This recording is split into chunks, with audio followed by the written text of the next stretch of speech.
Allu Arjun arrest తర్వాత కీలక పరిణామం చోటు చేసుకుంది. సంధ్య థియేటర్ ఘటనలో గాయపడి చికిత్స పొందుతున్న బాలుడు శ్రీతేజ్ను అల్లు అర్జున్ తండ్రి అల్లు అరవింద్ పరామర్శించారు.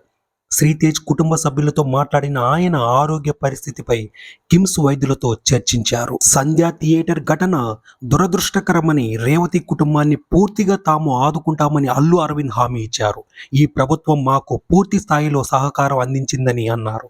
కేసు కోర్టులో ఉన్నందున అల్లు అర్జున్ రాలేకపోయారని వివరించారు. అందుకే అల్లు అర్జున్ తరపున నేను ఆసుపత్రికి వచ్చానని అల్లు అరవింద్ స్పష్టం చేశారు. అల్లు అరవింద్ మాట్లాడుతూ, ముఖ్యమంత్రి రేవంత్ రెడ్డి అనుమతితో ఆసుపత్రిలో శ్రీతేజ్ను చూసేందుకు వచ్చా. ప్రస్తుతం బాలుడు క్రమంగా కోలుకుంటున్నాడని వైద్యులు చెప్పారు. పూర్తిగా కోలుకోవడానికి సమయం పడుతుందని, శ్రీతేజ్ కోలుకోవడానికి మేం ఎంతైనా సహాయం చేస్తాం.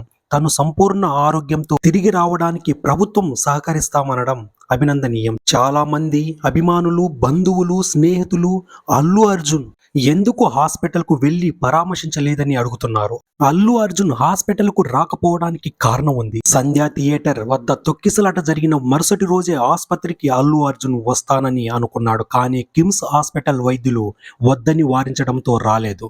అదే రోజు అల్లు అర్జున్ పై కేసు నమోదైంది. ఎవరితో మాట్లాడవద్దని మా న్యాయవాది నిరంజన్ రెడ్డి గట్టిగా చెప్పారు. ఆ తర్వాత మేము రావడానికి అనేక నిబంధనలు అడ్డొచ్చాయి. బన్నీ బాధపడుతూ నన్ను వెళ్లి చూసి రమ్మన్నారు. అందుకే ప్రభుత్వ అనుమతితో బాలుడు శ్రీతేజ్ పరిస్థితిని అడిగి తెలుసుకున్నాను అని తెలిపారు.